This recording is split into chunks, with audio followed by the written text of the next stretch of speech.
जा यहाँ से और लक्ष्मीबाई से कह देना कि भयभीत होकर हमसे संबंध सुधारने की कोशिश ना करे।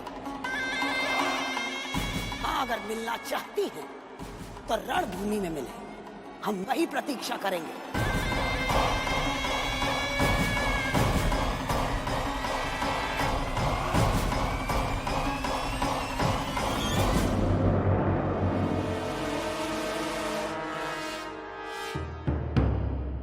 नहीं, हम अपनों के साथ युद्ध कदापि नहीं चाहते। नहीं भाई साहब, उसने जो आपके द्वारा भेजे गए पत्र का अपमान किया है वो असहनीय है भाई साहब। यदि ये लड़ाई सरकार लड़ने की इच्छुक है तो भाई साहब क्यों ना इसकी इच्छा पूर्ण कर दी जाए। ताते गुरु, शत्रु है तो क्या हुआ, है तो वो हिंदुस्तानी, और हमारी तलवार अपनों पर कैसे उठेगी ताते गुरु? नहीं भाई साहब, आप कितने भी यत्न कर लीजिए किंतु उस लड़ाई सरकार की मानसिकता नहीं बदलने वाली। महारानी साहब, ताते जी पूर्णतः सत्य कह रहे हैं। एक तो ओरछा की महारानी हमारी पहले से ही शत्रु थी, अभी अवश्य फिरंगी आग लगा रहे होंगे। और वैसे भी भाई साहब, युद्ध का उत्तर युद्ध ही होता है। ईंट का जवाब हम पत्थर से देंगे। तैयार है हम तैयार हैं, हम तैयार हैं, तैयार हैं, हम तैयार हैं, बिल्कुल तैयार है।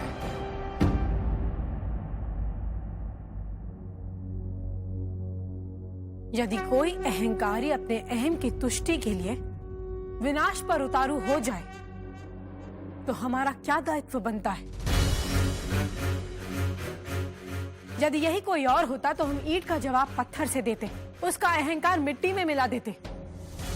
परंतु इस समय जब देश भर के लोग अपनी धरती मां के लिए अपने प्राणों की आहुति दे रहे हैं, हम अपनों से लड़ाई नहीं कर सकते। हमें ओरछा की महारानी लड़ाई सरकार का हृदय जीतना है, कैसे भी,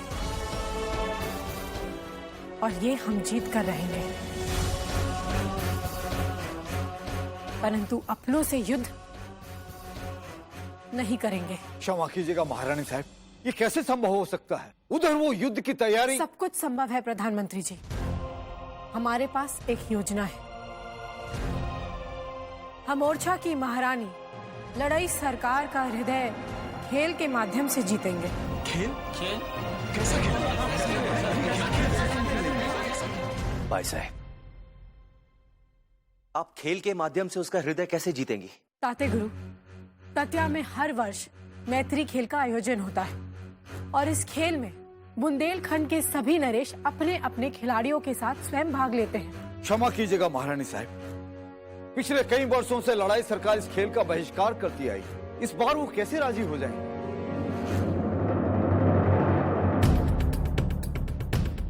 आपकी चिंता उचित है प्रधानमंत्री जी, परंतु इस बार इस खेल में सम्मिलित होने वाले सारे नरेशों के साथ साथ ओरछा को जो निमंत्रण भेजा जाएगा, जिसे पढ़ने के बाद ओरछा की महारानी लड़ाई सरकार अपने आप को इस खेल में सम्मिलित होने से रोक नहीं पाएंगी। महारानी साहब, ऐसा उस पत्र में क्या लिखा होगा? दतिया नरेश हर वर्ष की तरह इस वर्ष भी बुंदेलखंड प्रांत में होने वाले वार्षिक महोत्सव में आपको विशेष रूप से सादर आमंत्रित करते हैं। विशेष रूप? क्या दतिया नरेश ये नहीं जानते कि ओरछा उस प्रतियोगिता में कभी सम्मिलित नहीं होता जहां झांसी के अशुद्ध लोगों की छाया भी पड़ती हो? क्षमा कीजिएगा महारानी साहब, हमारे महाराज आपके विचारों से भली भांति परिचित हैं, परंतु उन्होंने आग्रह किया था कि महारानी लड़ाई सरकार महाराज के आग्रह को अवश्य स्वीकार करें, क्योंकि इस वर्ष के प्रतियोगिता में कुछ खास है। ऐसा क्या विशेष है तुम्हारी प्रतियोगिता में? ध्वज खेल इस समारोह का मुख्य आकर्षण है, क्योंकि पिछले 9 सालों से झांसी की रानी महारानी लक्ष्मीबाई इस खेल में विजेता रही है।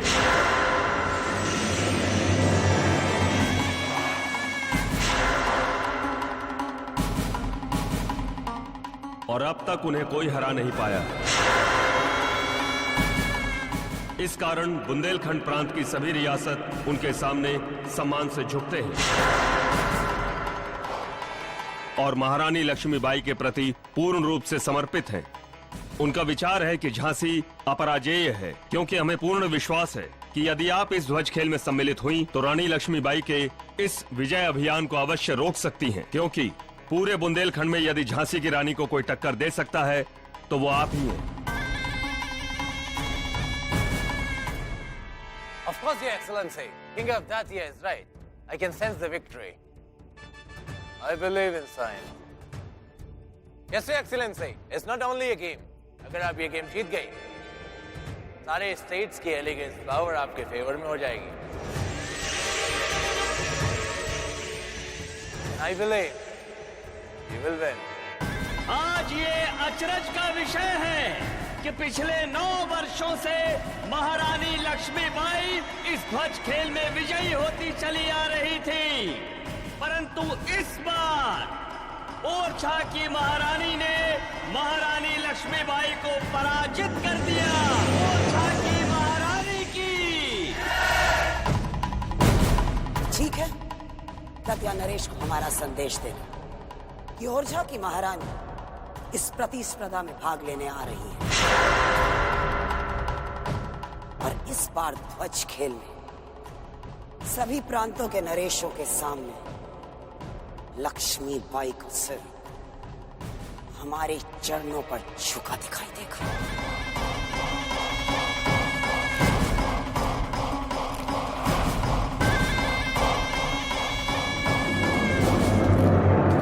Excellent decision, Your Excellency. उस egoistic queen का सर आप ही झुका सकते हैं, and I believe आप ही जीतेंगे. The victory shall be ours.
Nelson!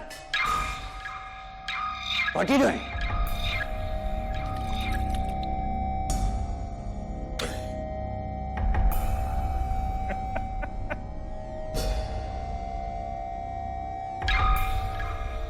Sir, मैं इंडिया में रहता हूँ, इंडिया में गाता हूँ और इंडियन घुंघरू की आवाज इंग्लैंड में कहाँ सुनने को मिलेगी? नेल्सन, ये रिवेंज का टाइम है। No. मैं क्वीन ऑफ ओरछा की हॉस्पिटैलिटी से बहुत खुश हूँ। Not interested in any bloody revenge. Lakshmi Bai से भी नहीं।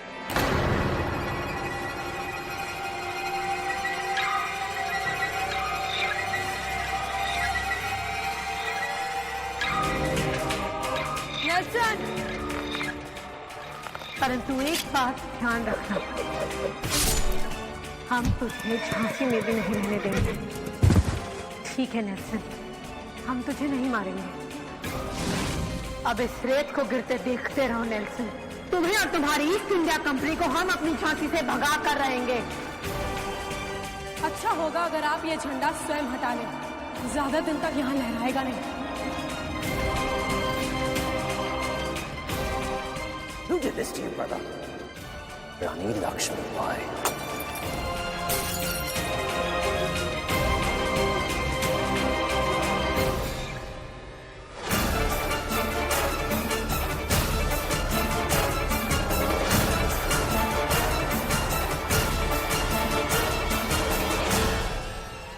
Yes. Yes. मुझे रिवेंज लेना है। तो सुना, दतिया में एक गेम होने वाला है। उसमें क्वीन ऑफ ओरछा और क्वीन ऑफ झांसी आमने सामने होंगे। हमें हम दोनों के बीच मिसअंडरस्टैंडिंग क्रिएट करके हम दोनों की एनिमिटी को बढ़ाना है। और इस गेम के बाद वो दोनों एक दूसरे को मारने के लिए डेस्परेट हो जाएंगे। And we will use the situation. और उसके बहाने हम दोनों पे कंट्रोल कर लेंगे। वो सब ठीक है, लेकिन ये मिसअंडरस्टैंडिंग कैसे करा दें? सही। झांसी का एक इनोसेंट सिटीजन जिसका नाम गज खान है, वो इस वक्त क्वीन ऑफ ओरछा की कस्टडी में है।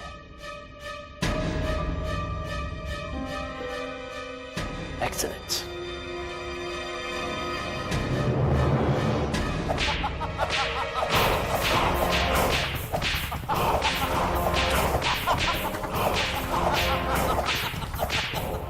मारिए और मारिए।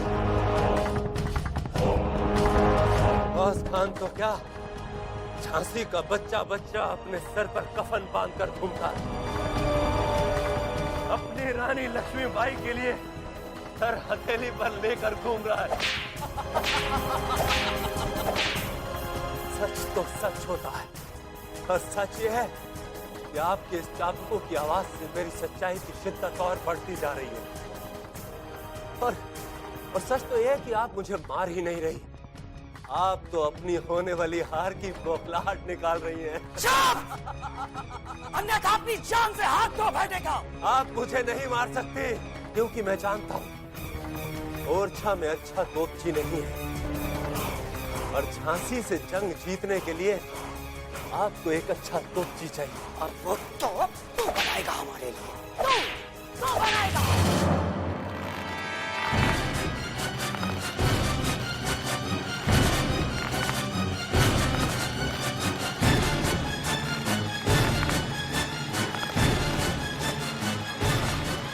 ख्वाब देखिए ख्वाब। गौस खान ने अभी तक अपनी जाबाज रानी लक्ष्मीबाई के लिए तोप बनाई है, और उसी के लिए बनाएगा। तोप बनाने का ख्वाब देखना बंद कीजिए। अभी सिर्फ रानी लक्ष्मीबाई को ध्वज खेल में हरा कर दिखाइए। तब आपको एहसास होगा कि रानी लक्ष्मीबाई को हराना मुश्किल ही नहीं, नामुमकिन है। नामुमकिन। रानी लक्ष्मीबाई की जय। रानी लक्ष्मीबाई की जय। रानी लक्ष्मीबाई की जय। रानी लक्ष्मीबाई की जय। रानी लक्ष्मीबाई की जय।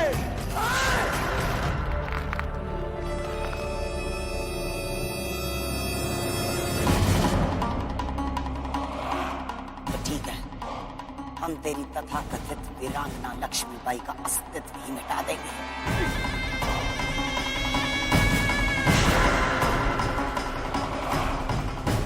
और उसके बाद स्वयं हमारे चरणों पर गिड़गिड़ाकर अपनी जान की भीख मांगेगा।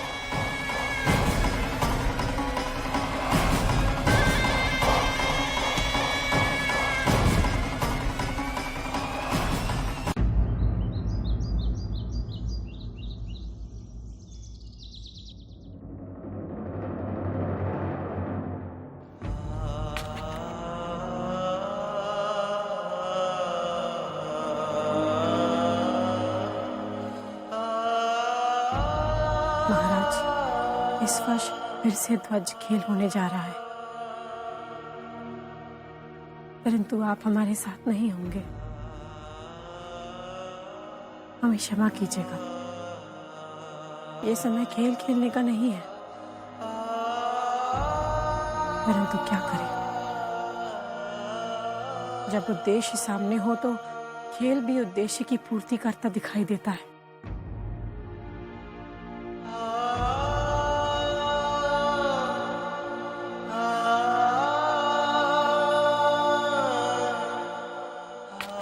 आपके पत्र हमेशा हमारा मनोबल बढ़ाते हैं।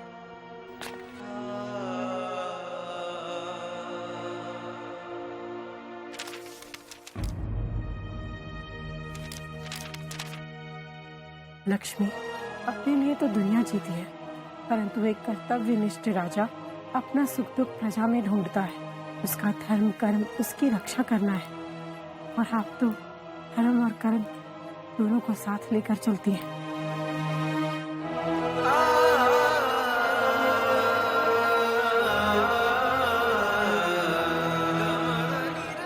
नहीं महाराज, हमने स्वयं को कभी परिपूर्ण नहीं समझा। ये तो आपके विचार है।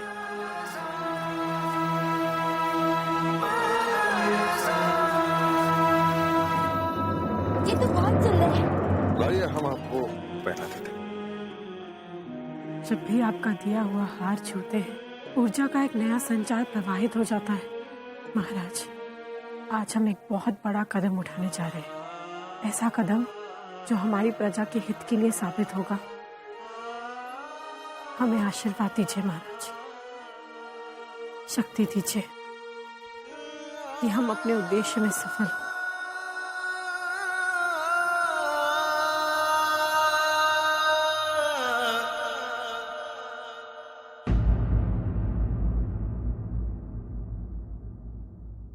ताते गुरु, आप? भाई साहब, दतिया जाने की तैयारी पूर्ण हो चुकी है। ताते गुरु, एक अनुरोध है आपसे।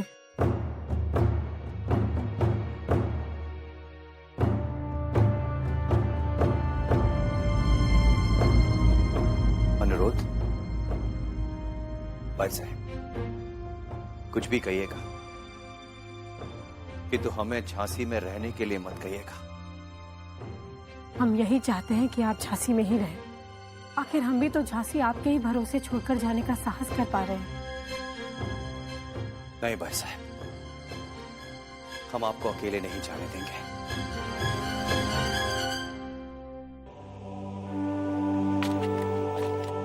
ताते गुरु, अब आपकी शिष्य झांसी की महारानी है, अपनी रक्षा करने में समर्थ है। स्थिति को समझने का प्रयत्न कीजिए। आपकी रक्षा का दायित्व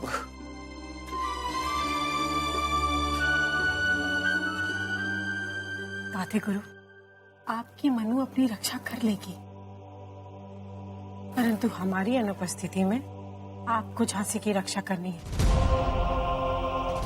देखिएगा ताते गुरु, हम अपने उद्देश्य में विजयी होकर आएंगे। देखिएगा, हम ओरछा की महारानी लड़ई सरकार का हृदय अवश्य जीत कर लाएंगे। हम तेरी रानी लक्ष्मीबाई को अपने पैरों तले रौंद कर दिखाएंगे। अब फिर देखते हैं कि किसकी जय जयकार करता है।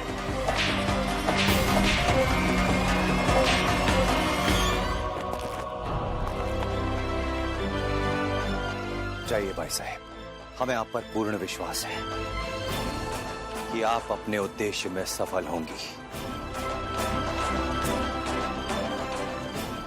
देवा करें कि हिंदुस्तान के सारे ध्वज मिलकर इस ध्वज में समा जाए और ये ध्वज हिंदुस्तान का ध्वज बनकर नील गगन में लहराए। नहीं, झांसी का ध्वज नहीं, इस नीले गगन में सिर्फ ओरछा का ध्वज लहराएगा।